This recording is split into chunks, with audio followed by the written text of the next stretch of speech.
بسم الله الرحمن الرحيم ياسين والقرآن الحكيم إنك لمن المرسلين على صراط مستقيم تنزيل العزيز الرحيم لتنذر قوما ما أنذر آباؤهم فهم غافلون لقد حق القول على أكثرهم فهم لا يؤمنون إنا جعلنا في أعناقهم أغلالا فهي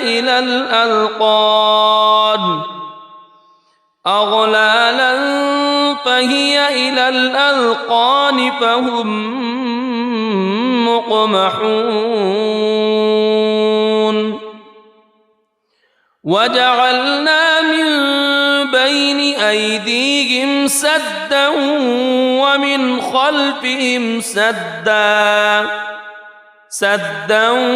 ومن خلفهم سدا فأغشيناهم فهم لا يبصرون وسواء عليهم أأنذرتهم أم لم تنذرهم لا يؤمنون إنما تنذر من اتبع الذكر وخشي الرحمن بالغيب فبشره بمغفرة وأجر كريم إنا نحن نحيي الموتى ونكتب ما قدموا وآثارهم وكل شيء أحصيناه في إمام مبين واضرب لهم مثلا أصحاب القرية إذ جاءها المرسلون إذ أرسلنا إليهم اثنين فكذبوهما فعززنا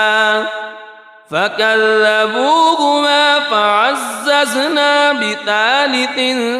فقالوا إنا إليكم مرسلون قالوا ما أنتم إلا بشر مثلنا وما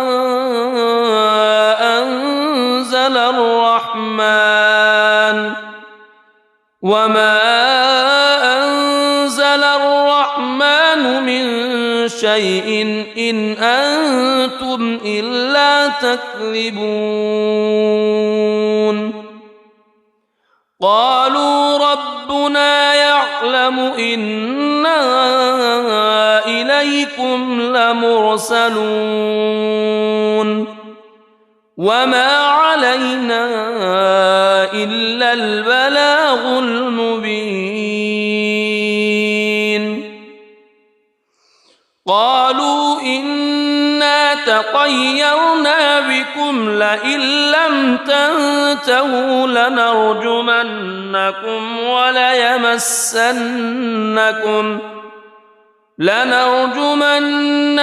وليمسنكم منا عذاب أليم قالوا طائركم معكم أئن ذكرتم بل أنتم قوم مسرفون وجاء من أقصى المدينة رجل يسعى قال يا قوم اتبعوا المرسلين اتبعوا من لا يسألكم أجرا وهم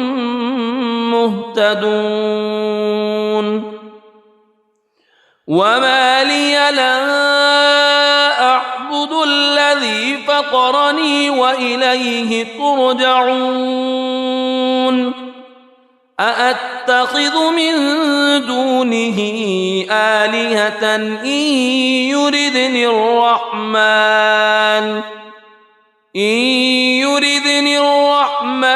بضر لا تغن عني شفاعتهم شيئا ولا ينقذون إني إذا لفي ضلال مبين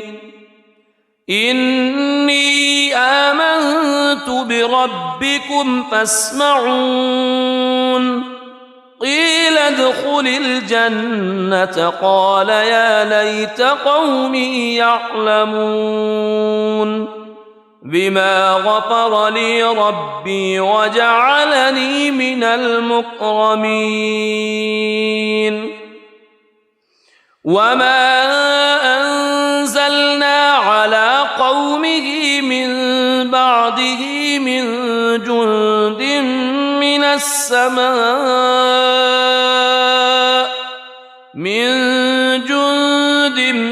من السماء وما كنا منزلين إن كانت إلا صيحة واحدة فإذا هم خامدون يا حسرة على العباد ما يأتيهم من رسول إلا كانوا به يستهزئون ألم يروا كم أهلكنا قبلهم من القرون أنهم إليهم لا يرجعون وإن كل لما جميع لدينا محضرون وآية لهم الأرض الميتة أحييناها وأخرجنا منها حبا فمنه يأكلون وجعلنا فيها جنات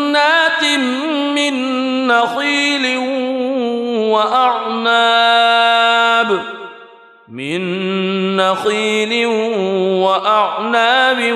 وفجرنا فيها من العيون ليأكلوا من ثمره وما عملته أيديهم أفلا يشكرون سبحان الذي خلق الأزواج كلها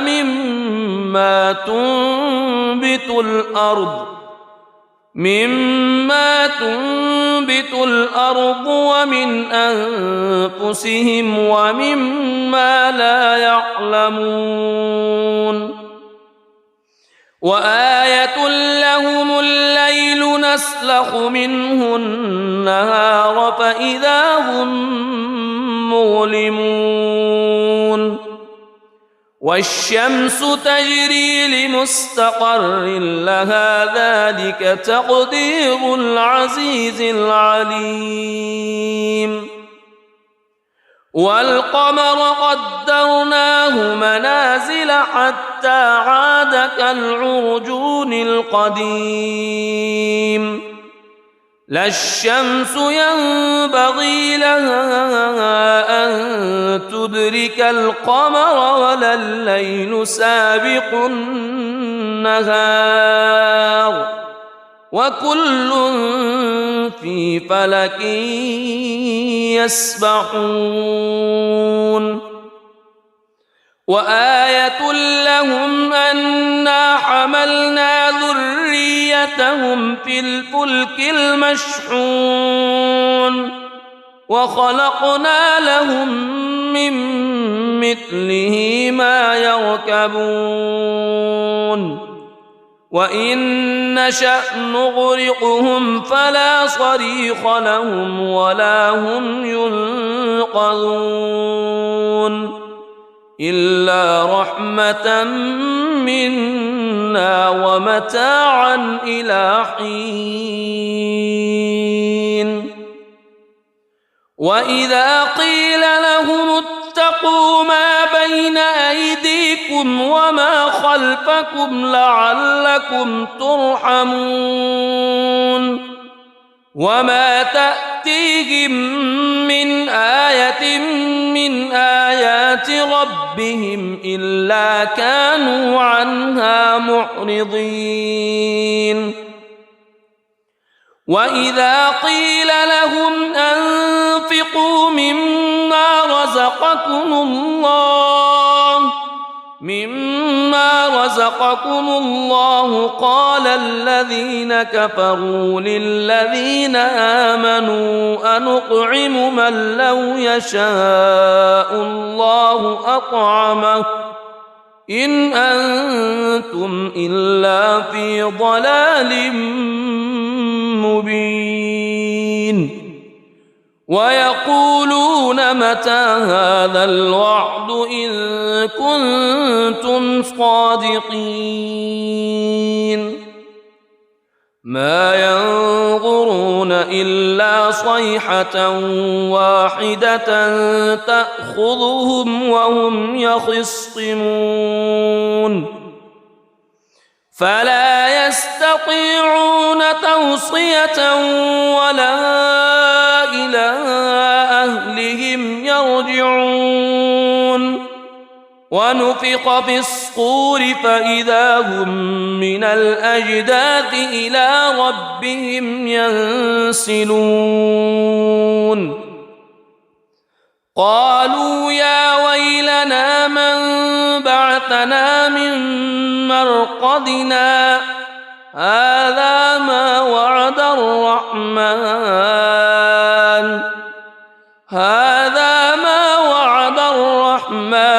وصدق المرسلون إن كانت إلا صيحة واحدة فإذا هم جميع لدينا محضرون فاليوم لا تظلم نفس شيئا ولا تجزون إلا ما كنتم تعملون إن أصحاب الجنة اليوم في شغل فاكهون هم وأزواجهم في ظلال على الأرائك متكئون لهم فيها فاكهة ولهم ما يدعون سلام قولا من رب رحيم وامتازوا اليوم أيها المجرمون ألم أعهد إليكم يا بني ألا تعبدوا الشيطان ألم أعهد إليكم يا بني آدم ألا تعبدوا الشيطان إنه لكم عدو مبين وأن اعبدوني هذا صراط مستقيم ولقد أضل منكم جبلا كثيرا أفلم تكونوا تعقلون هذه جهنم التي كنتم توعدون اصلوها اليوم بما كنتم تكفرون اليوم نختم على أفواههم وتكلمنا أيديهم وتشهد أرجلهم بما كانوا يكسبون ولو نشاء لطمسنا على أعينهم فاستبقوا الصراط فأنى يبصرون ولو نشاء لمسخناهم على مكانتهم فما استطاعوا مضيا ولا يرجعون ومن نعمره ننكسه في الخلق أفلا يعقلون وما علمناه الشعر وما ينبغي له إن هو إلا ذكر وقرآن مبين لينذر من كان حيا ويحق القول على الكافرين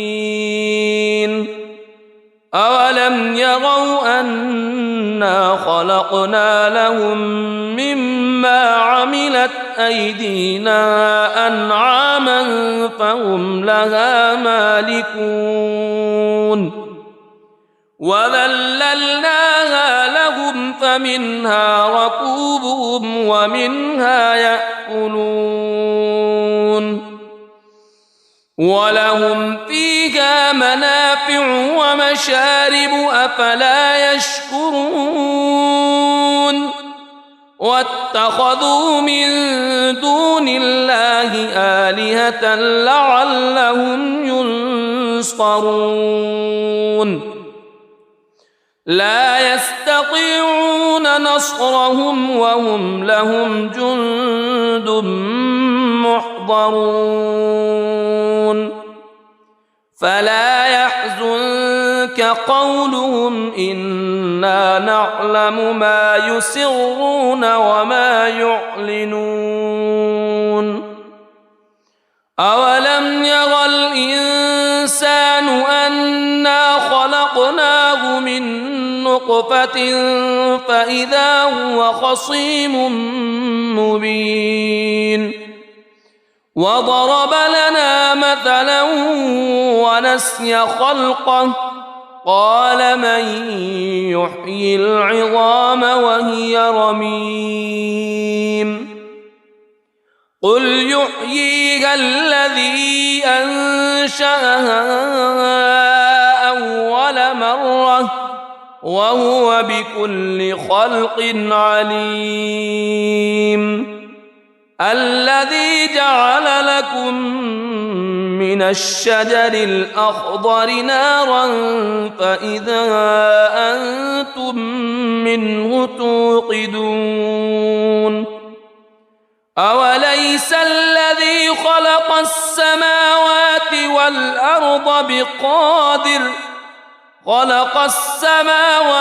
والأرض بقادر على أن يخلق مثلهم بلى وهو الخلاق العليم إنما أمره إذا أراد شيئا أن يقول له كن فيكون فسبحان الذي بيده ملكوت كل شيء وإليه ترجعون بسم الله الرحمن الرحيم الرحمن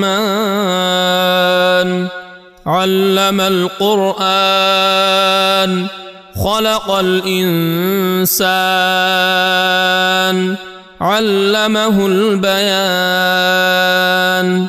الشمس والقمر بحسبان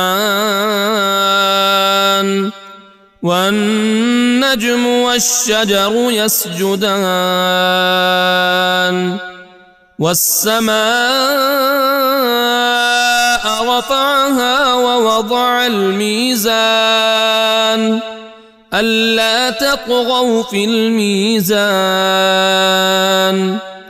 وأقيموا الوزن بالقسط ولا تخسروا الميزان والأرض وضعها للأنام فيها فاكهة والنخل ذات الأكمام والحب ذو العصف والريحان فبأي آلاء ربكما تكذبان خلق الإنسان من صلصال كالفخار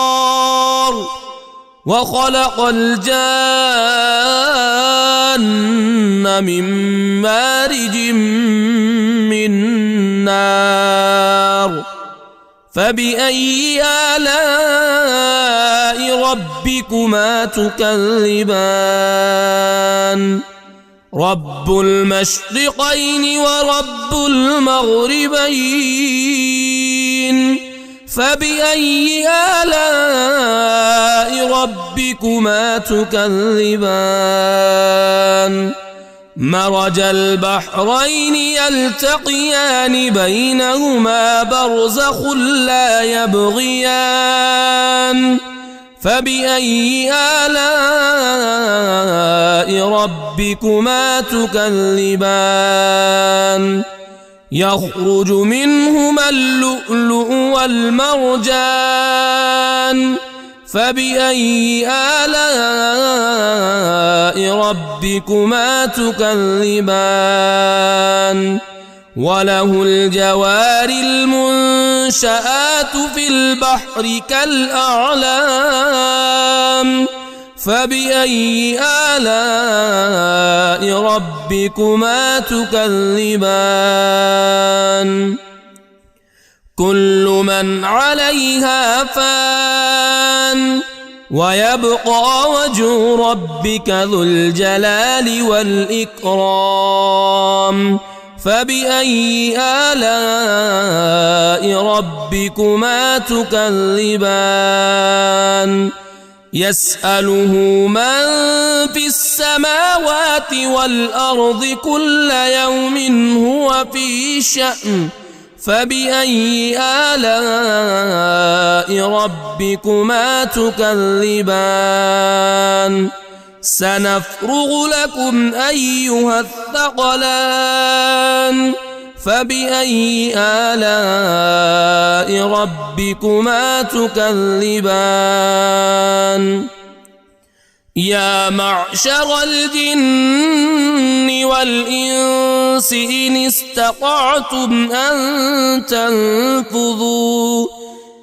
استطعتم أن تنفذوا من أقطار السماوات والأرض فانفذوا لا تنفذون إلا بسلطان فبأي آلاء ربكما تكذبان يرسل عليكما شواظ من نار ونحاس فلا تنتصران فبأي آلاء ربكما تكذبان فإذا انشقت السماء فكانت وردة كالدهان فبأي آلاء ربكما تكذبان فيومئذ لا يسأل عن ذنبه إنس ولا جان فبأي آلاء ربكما تكذبان يعرف المجرمون بسيماهم فيؤخذ بالنواصي والأقدام فبأي آلاء ربكما تكذبان هذه جهنم التي يكذب بها المجرمون يطوفون بينها وبين حميم آن فبأي آلاء ربكما تكذبان ولمن خاف مقام ربه جنتان فبأي آلاء ربكما تكذبان ذواتا أفنان فبأي آلاء ربكما تكذبان فيهما عينان تجريان فبأي آلاء ربكما تكذبان فيهما من كل فاكهة زوجان فبأي آلاء ربكما تكذبان متكئين على فرش بطائنها من استبرق وجنى الجنتين دان فبأي آلاء ربكما تكذبان فيهن قاصرات الطرف لم يطمثهن إنس قبلهم ولا جان فبأي آلاء ربكما تكذبان كأنهن الياقوت والمرجان فبأي آلاء ربكما تكذبان هل جزاء الإحسان إلا الإحسان فبأي آلاء ربكما تكذبان ومن دونهما جنتان فبأي آلاء ربكما تكذبان مدهامتان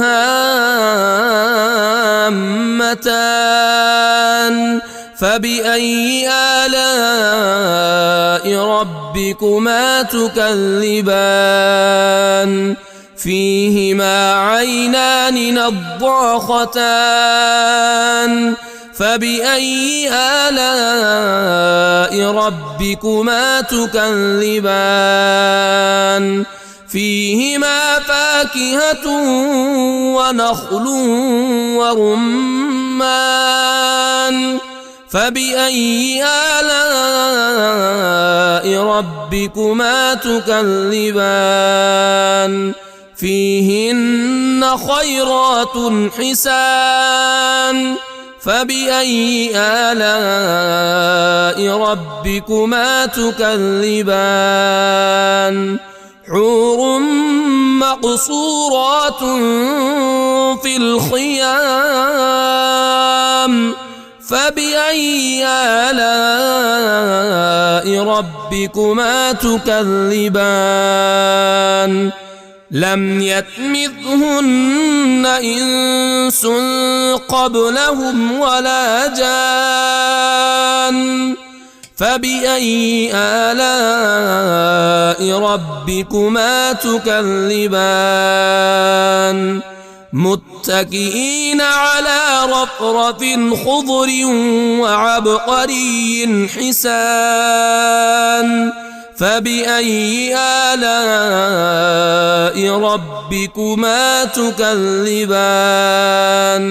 تبارك اسم ربك ذي الجلال والإكرام بسم الله الرحمن الرحيم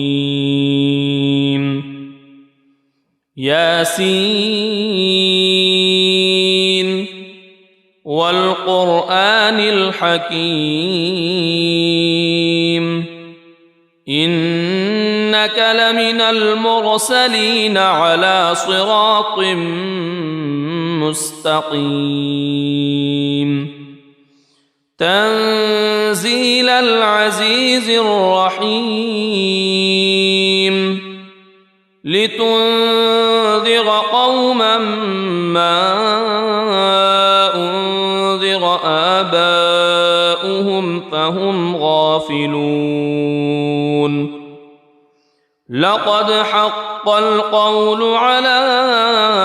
أكثرهم فهم لا يؤمنون إنا جعلنا في أعناقهم أغلالا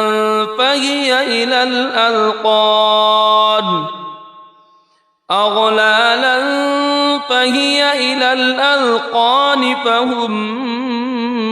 مقمحون وجعلنا من بين أيديهم سدا ومن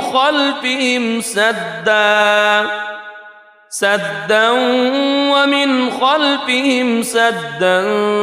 فأغشيناهم فهم لا يبصرون وسواء عليهم أأنذرتهم أم لم تنذرهم لا يؤمنون إنما تنذر من اتبع الذكر وخشي الرحمن بالغيب فبشره بمغفرة وأجر كريم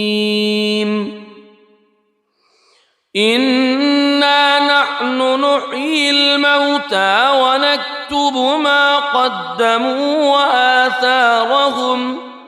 وكل شيء أحصيناه في إمام مبين واضرب لهم مثلا أصحاب القرية إذ جاءها المرسلون إذ أرسلنا إليهم اثنين فكذبوهما فعززنا بثالث فقالوا إنا إليكم مرسلون قالوا ما أنتم إلا بشر مثلنا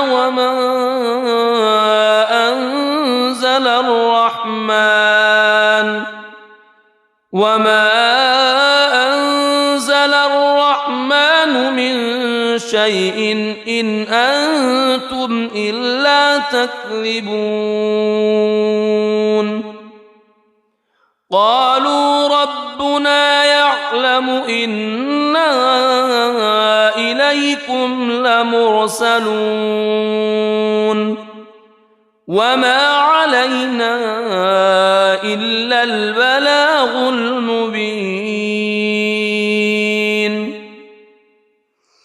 قالوا إنا تطيرنا بكم لئن لم تنتهوا لنرجمنكم وليمسنكم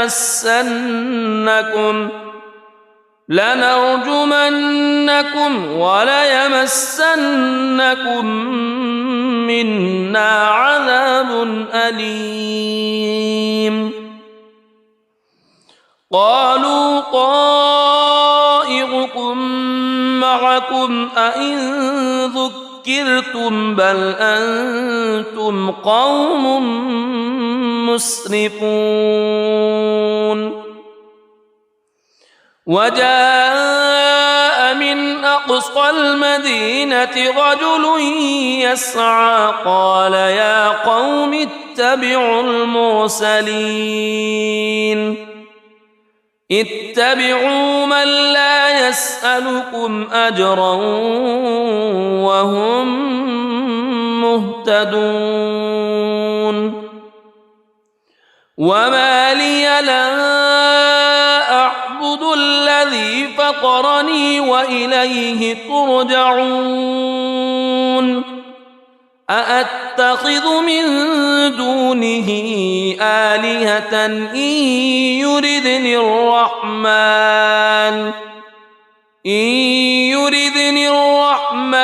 بضر لا تغن عني شفاعتهم شيئا ولا ينقذون إني إذا لفي ضلال مبين إني آمنت بربكم فاسمعون قيل ادخل الجنة قال يا ليت قومي يعلمون بما غفر لي ربي وجعلني من المكرمين وما أنزلنا على قومه من بعده من جند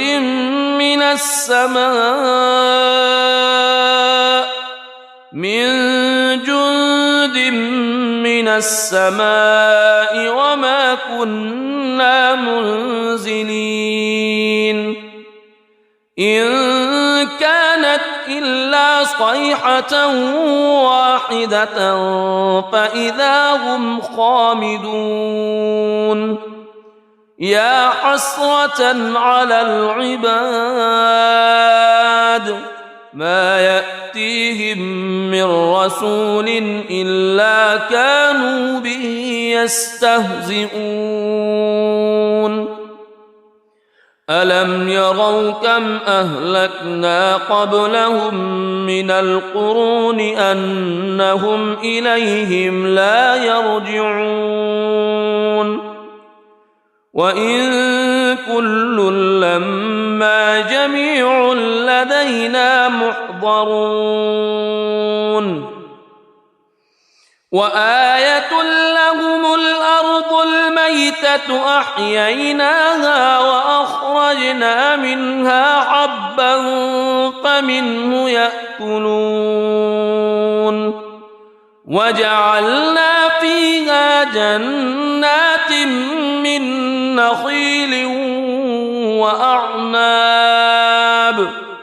من نخيل وأعناب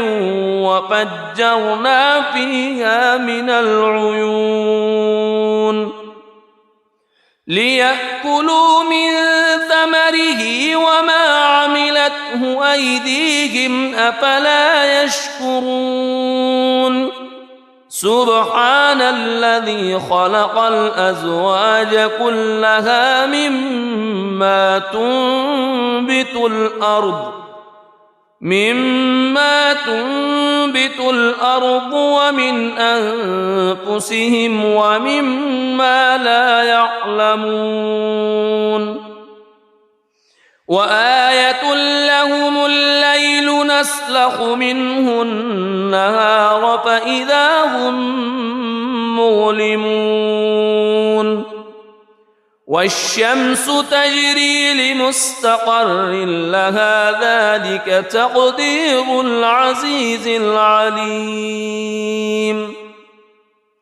والقمر قدرناه منازل حتى عاد كالعرجون القديم لا الشمس ينبغي لها أن تدرك القمر ولا الليل سابق النهار وكل في فلك يسبحون وآية لهم أنا حملنا ذريتهم في الفلك المشحون وخلقنا لهم من مثله ما يركبون وإن نشأ نغرقهم فلا صريخ لهم ولا هم ينقذون إلا رحمة منا ومتاعا إلى حين وإذا قيل لهم اتقوا ما بين أيديكم وما خلفكم لعلكم ترحمون وما تأتيهم من آية من آيات ربهم إلا كانوا عنها معرضين وإذا قيل لهم أنفقوا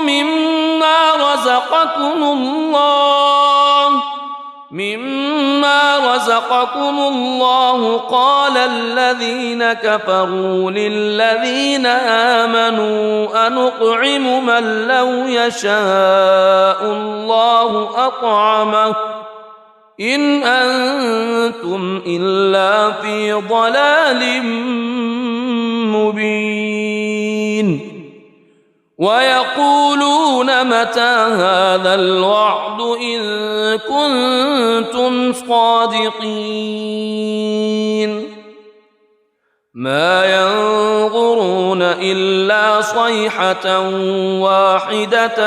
تأخذهم وهم يخصمون فلا يستطيعون توصية ولا إلى أهلهم يرجعون ونفخ في الصور فإذا هم من الأجداث إلى ربهم ينسلون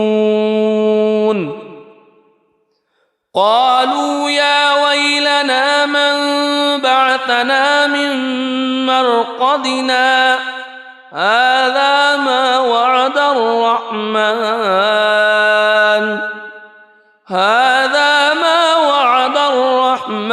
وصدق المرسلون إن كانت إلا صيحة واحدة فإذا هم جميع لدينا محضرون فاليوم لا تظلم نفس شيئا ولا تجزون إلا ما كنتم تعملون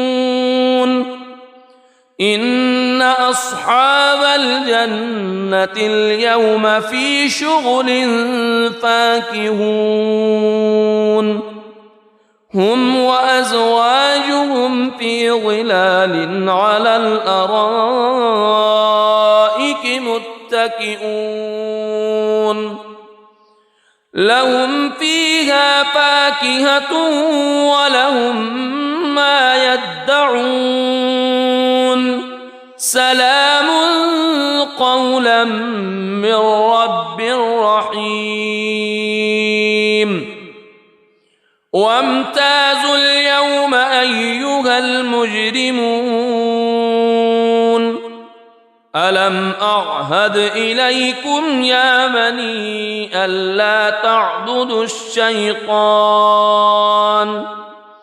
ألم أعهد إليكم يا بني آدم ألا تعبدوا الشيطان إنه لكم عدو مبين وأن اعبدوني هذا صراط مستقيم ولقد أضل منكم جبلا كثيرا أفلم تكونوا تعقلون هذه جهنم التي كنتم توعدون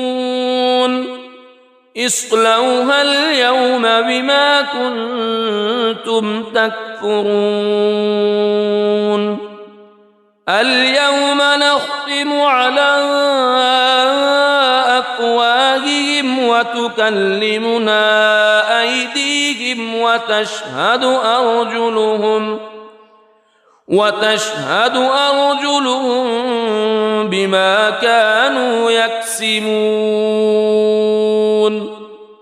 ولو نشاء لطمسنا على أعينهم فاستبقوا الصراط فأنى يبصرون ولو نشاء لمسخناهم على مكانتهم فما استطاعوا مضيا ولا يرجعون ومن نعمره ننكسه في الخلق أفلا يعقلون وما علمناه الشعر وما ينبغي له إن هو إلا ذكر وقرآن مبين لينذر من كان حيا ويحق القول على الكافرين أولم يروا أنا خلقنا لهم مما عملت أيدينا أنعاما فهم لها مالكون وذللناها لهم فمنها ركوبهم ومنها يأكلون ولهم فيها منافع ومشارب أفلا يشكرون واتخذوا من دون الله آلهة لعلهم ينصرون لا يستطيعون نصرهم وهم لهم جند محضرون فلا يحزنك قولهم إنا نعلم ما يسرون وما يعلنون أولم ير الإنسان أنا خلقناه من نطفة فإذا هو خصيم مبين وضرب لنا مثلا ونسي خلقه قال من يحيي العظام وهي رميم قل يحييها الذي أنشأها أول مرة وهو بكل خلق عليم الذي جعل لكم من الشجر الأخضر نارا فإذا أنتم منه توقدون أوليس الذي خلق السماوات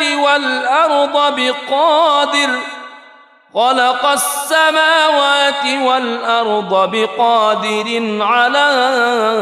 أن يخلق مثلهم بلى وهو الخلاق العليم إنما أمره إذا أراد شيئا أن يقول له كن فيكون فسبحان الذي الذي بيده ملكوت كل شيء وإليه ترجع. بسم الله الرحمن الرحيم. الرحمن علم القرآن خلق الإنسان علمه البيان. الشمس والقمر بحسبان والنجم والشجر يسجدان. والسماء رفعها ووضع الميزان ألا تطغوا في الميزان وأقيموا الوزن بالقسط ولا تخسروا الميزان. والأرض وضعها للأنام فيها فاكهة والنخل ذات الأكمام والحب ذو العصف والريحان. فبأي آلاء ربكما تكذبان؟ خلق الإنسان من صلصال كالفخار وخلق الجان من مارج من نار. فبأي آلاء ربكما تكذبان؟ رب المشرقين ورب المغربين. فبأي آلاء ربكما تكذبان؟ مرج البحرين يلتقيان بينهما برزخ لا يبغيان. فبأي آلاء ربكما تكذبان؟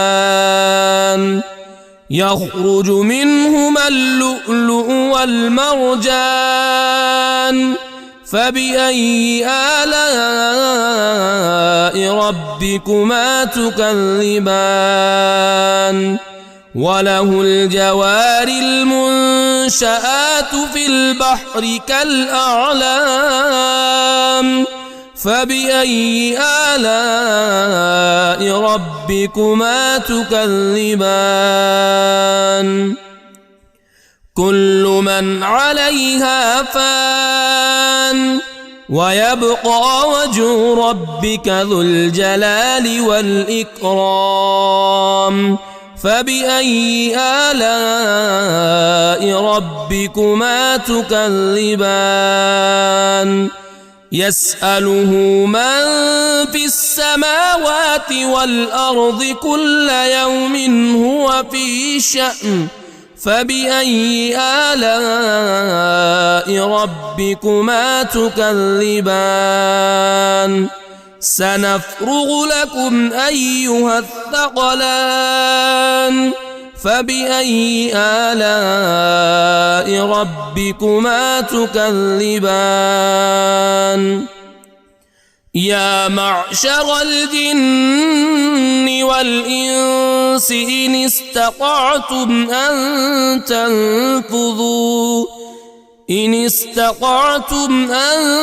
تنفذوا من أقطار السماوات والأرض فانفذوا لا تنفذون إلا بسلطان. فبأي آلاء ربكما تكذبان؟ يرسل عليكما شواظ من نار ونحاس فلا تنتصران. فبأي آلاء ربكما تكذبان؟ فإذا انشقت السماء فكانت وردة كالدهان فبأي آلاء ربكما تكذبان فيومئذ لا يسأل عن ذنبه إنس ولا جان فبأي آلاء ربكما تكذبان يعرف المجرمون بسيماهم فيؤخذ بالنواصي والأقدام فبأي آلاء ربكما تكذبان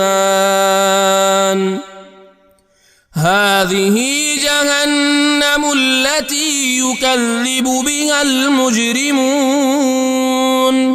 يطوفون بينها وبين حميم آن فبأي آلاء ربكما تكذبان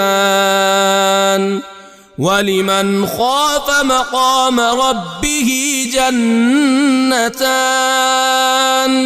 فبأي آلاء ربكما تكذبان ذواتا أفنان فبأي آلاء ربكما تكذبان فيهما عينان تجريان فبأي آلاء ربكما تكذبان فيهما من كل فاكهة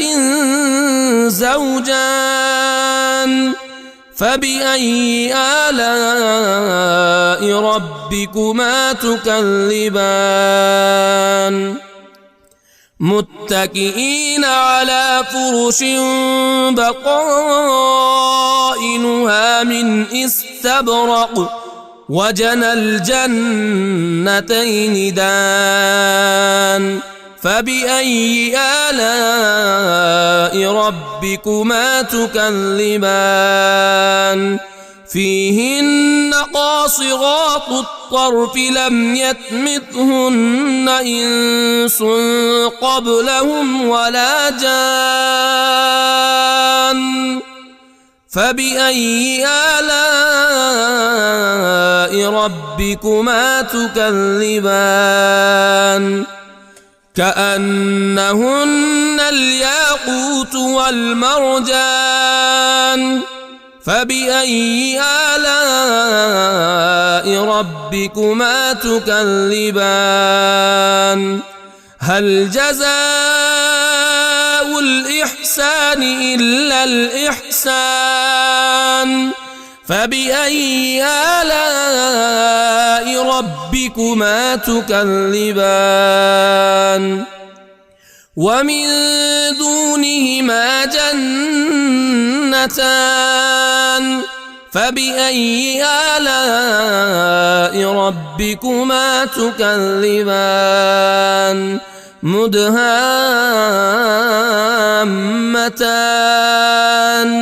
فبأي آلاء ربكما تكذبان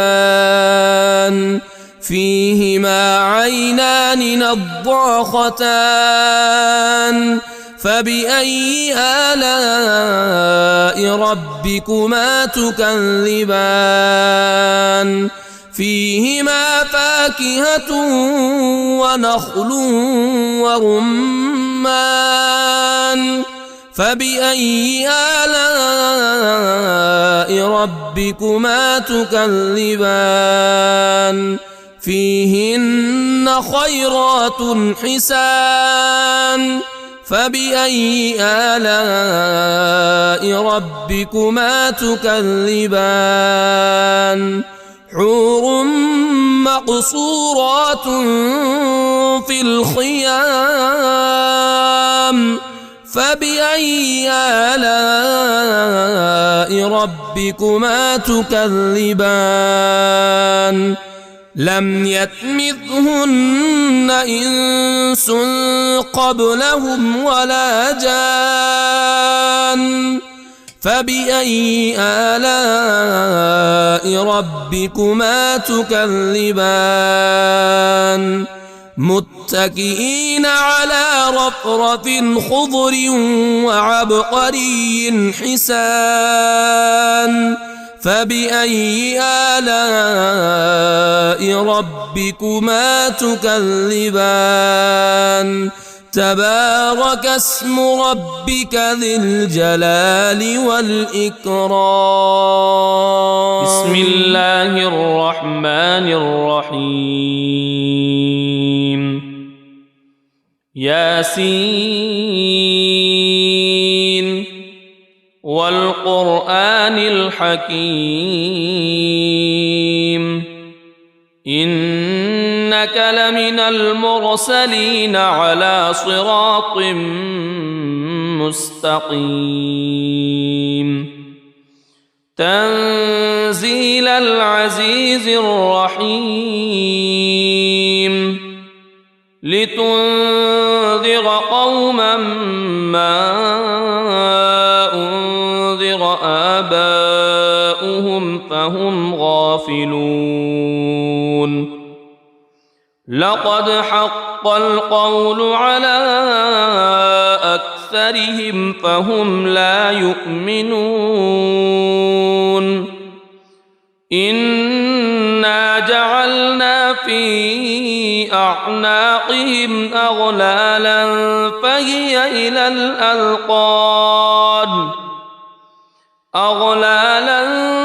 فهي إلى الأذقان فهم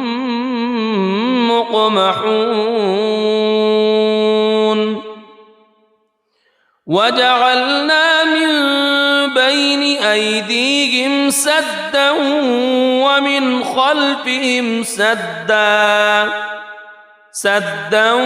ومن خلفهم سدا فأغشيناهم فهم لا يبصرون وسواء عليهم أأنذرتهم أم لم تنذرهم لا يؤمنون إنما تنذر من اتبع الذكر وخشي الرحمن بالغيب فبشره بمغفرة وأجر كريم إنا نحن نحيي الموتى ونكتب ما قدموا وآثارهم وكل شيء أحصيناه في إمام مبين واضرب لهم مثلا أصحاب القرية إذ جاءها المرسلون إذ أرسلنا إليهم اثنين فكذبوهما فعززنا بثالث فقالوا إنا إليكم مرسلون قالوا ما أنتم إلا بشر مثلنا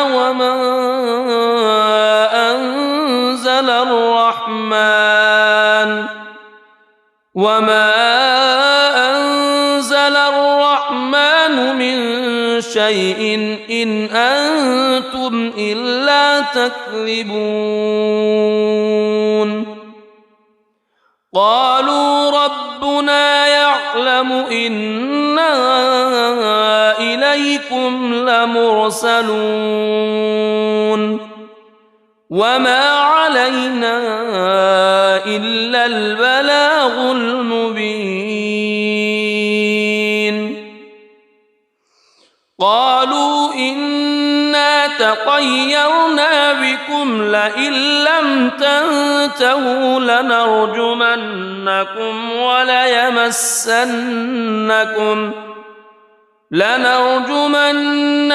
وليمسنكم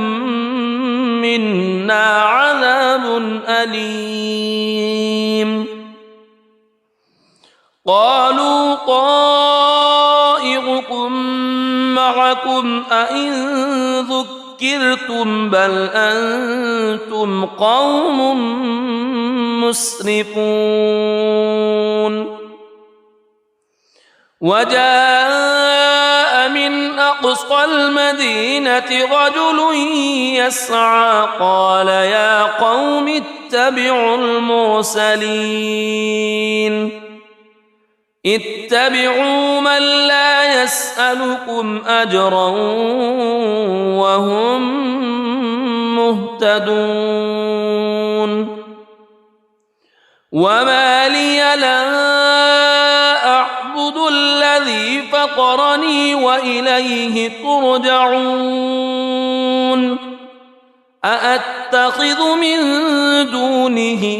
آلهة إن يردني الرحمن بضر لا تغن عني شفاعتهم شيئا ولا ينقذون إني إذا لفي ضلال مبين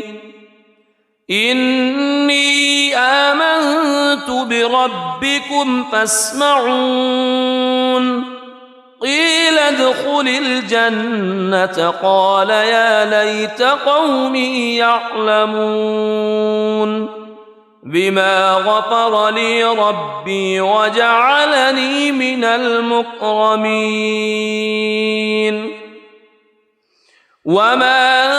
أنزلنا على قومه من بعده من جند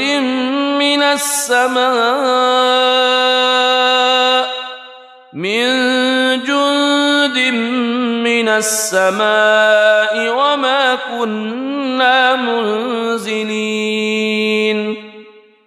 إن كانت إلا صيحة واحدة فإذا هم خامدون يا حسرة على العباد ما يأتيهم من رسول إلا كانوا به يستهزئون ألم يروا كم أهلكنا قبلهم من القرون أنهم إليهم لا يرجعون وإن كل لما جميع لدينا محضرون وآية لهم الأرض الميتة أحييناها وأخرجنا منها حبا فمنه يأكلون وجعلنا فيها جنات من نخيل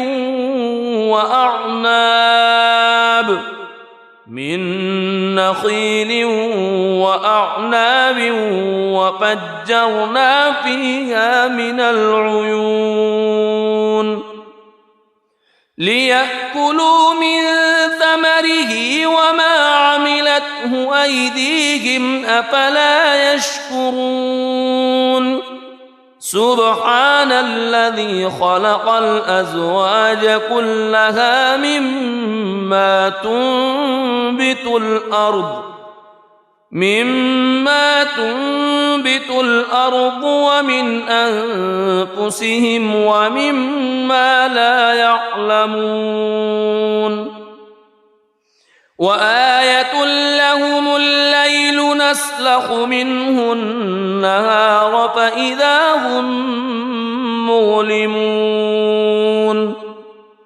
والشمس تجري لمستقر لها ذلك تقدير العزيز العليم والقمر قدرناه منازل حتى عاد كالعرجون القديم لا الشمس ينبغي لها أن تدرك القمر ولا الليل سابق النهار وكل في فلك يسبحون وآية لهم أنا حملنا ذريتهم في الفلك المشحون وخلقنا لهم من مثله ما يركبون وإن نشأ نغرقهم فلا صريخ لهم ولا هم ينقذون إلا رحمة منا ومتاعا إلى حين وإذا قيل لهم اتقوا ما بين أيديكم وما خلفكم لعلكم ترحمون وما تأتيهم من آية من آيات ربهم إلا كانوا عنها معرضين وإذا قيل لهم أنفقوا مما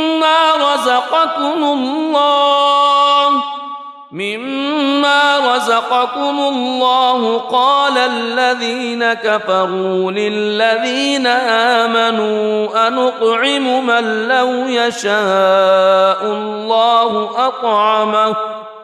إن أنتم إلا في ضلال مبين ويقولون متى هذا الوعد إن كنتم صادقين ما ينظرون إلا صيحة واحدة تأخذهم وهم يخصمون فلا يستطيعون توصية ولا إلى أهلهم يرجعون ونفخ في الصور فإذا هم من الأجداث إلى ربهم ينسلون قالوا يا ويلنا من بعثنا من مرقدنا هذا ما وعد الرحمن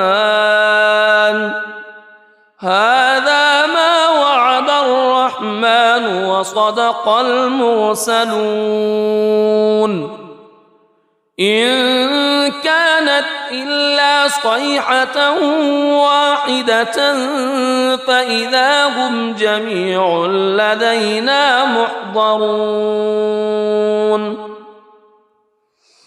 فاليوم لا تظلم نفس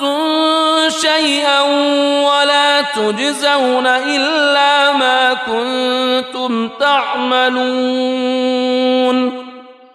إن أصحاب الجنة اليوم في شغل فاكهون هم وأزواجهم في ظلال على الأرائك متكئون لهم فيها فاكهة ولهم ما يدعون سلام قولا من رب رحيم وامتازوا اليوم أيها المجرمون ألم أعهد إليكم يا بني ألا تعبدوا الشيطان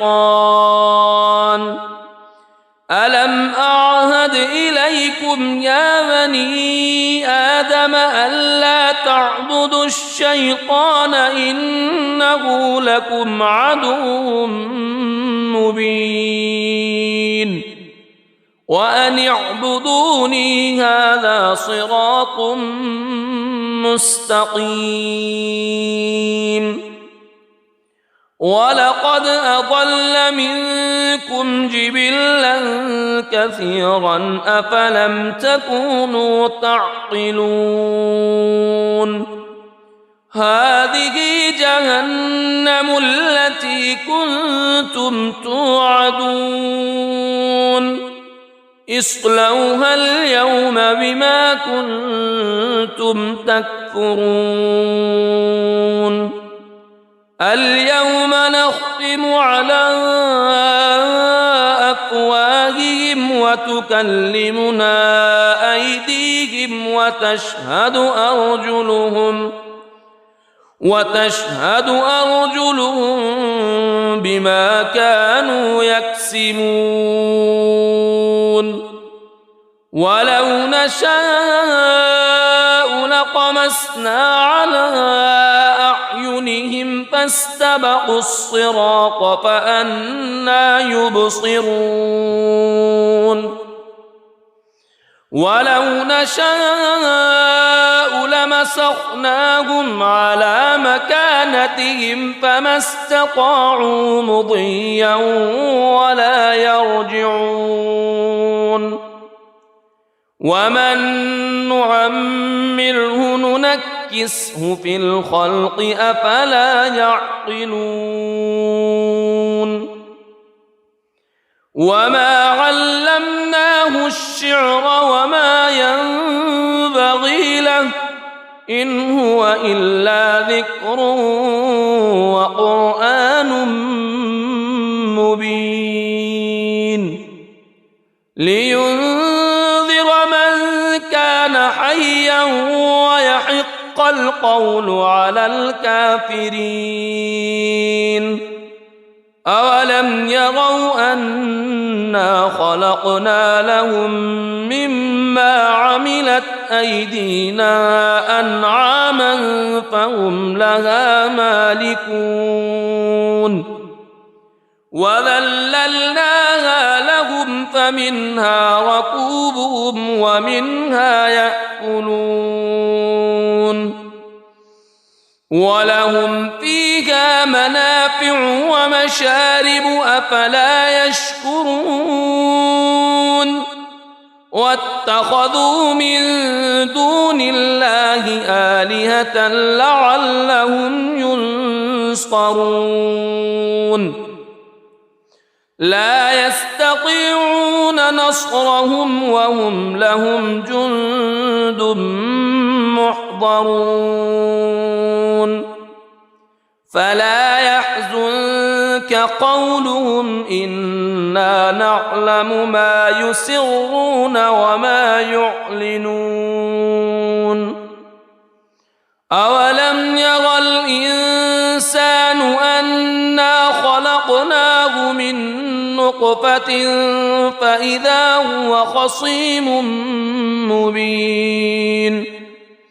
وضرب لنا مثلا ونسي خلقه قال من يحيي العظام وهي رميم قل يحييها الذي أنشأها أول مرة وهو بكل خلق عليم الذي جعل لكم من الشجر الأخضر نارا فإذا أنتم منه توقدون أوليس الذي خلق السماوات والأرض خلق السماوات والأرض بقادر على أن يخلق مثلهم بلى وهو الخلاق العليم إنما أمره إذا أراد شيئا أن يقول له كن فيكون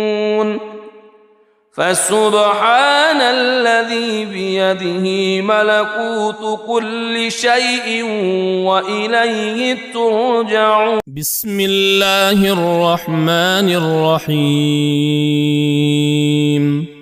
الرحمن علم القرآن خلق الإنسان علمه البيان الشمس والقمر بحسبان والنجم والشجر يسجدان والسماء رفعها ووضع الميزان ألا تطغوا في الميزان وأقيموا الوزن بالقسط ولا تخسروا الميزان والأرض وضعها للأنام فيها فاكهة والنخل ذات الأكمام والحب ذو العصف والريحان فبأي آلاء ربكما تكذبان خلق الإنسان من صلصال كالفخار وخلق الجان من مارج من نار فبأي آلاء ربكما تكذبان رب المشرقين ورب المغربين فبأي آلاء ربكما تكذبان مرج البحرين يلتقيان بينهما برزخ لا يبغيان فبأي آلاء ربكما تكذبان يخرج منهما اللؤلؤ والمرجان فبأي آلاء ربكما تكذبان وله الجوار المنشآت في البحر كالأعلام فبأي آلاء ربكما تكذبان كل من عليها فان ويبقى وجه ربك ذو الجلال والإكرام فبأي آلاء ربكما تكذبان يسأله من في السماوات والأرض كل يوم هو في شأن فبأي آلاء ربكما تكذبان سنفرغ لكم أيها الثقلان فبأي آلاء ربكما تكذبان يا معشر الجن والإنس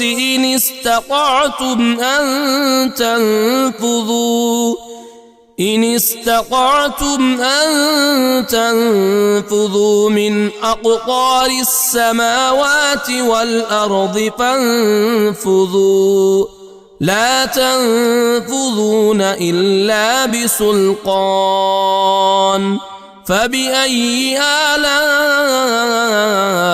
ربكما تكذبان يرسل عليكما شواظ من نار ونحاس فلا تنتصران فبأي آلاء ربكما تكذبان فإذا انشقت السماء فكانت وردة كالدهان فبأي آلاء ربكما تكذبان فيومئذ لا يسأل عن ذنبه إنس ولا جان فبأي آلاء ربكما تكذبان يعرف المجرمون بسيماهم فيؤخذ بالنواصي والأقدام فبأي آلاء ربكما تكذبان هذه جهنم التي يكذب بها المجرمون يطوفون بينها وبين حميم آن فبأي آلاء ربكما تكذبان ولمن خاف مقام ربه جنتان فبأي آلاء ربكما تكذبان ذواتا أفنان فبأي آلاء ربكما تكذبان فيهما عينان تجريان فبأي آلاء ربكما تكذبان فيهما من كل فاكهة زوجان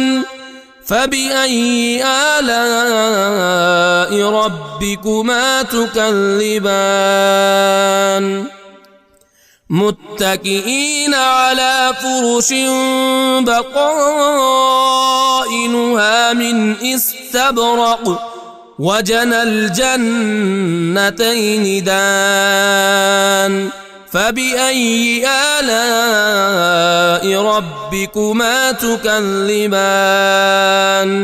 فيهن قاصرات الطرف لم يطمثهن إنس قبلهم ولا جان فبأي آلاء ربكما تكذبان كأنهن الياقوت والمرجان فبأي آلاء ربكما تكذبان هل جزاء الإحسان إلا الإحسان فبأي آلاء ربكما تكذبان ومن دونهما جنتان فبأي آلاء ربكما تكذبان مدهامتان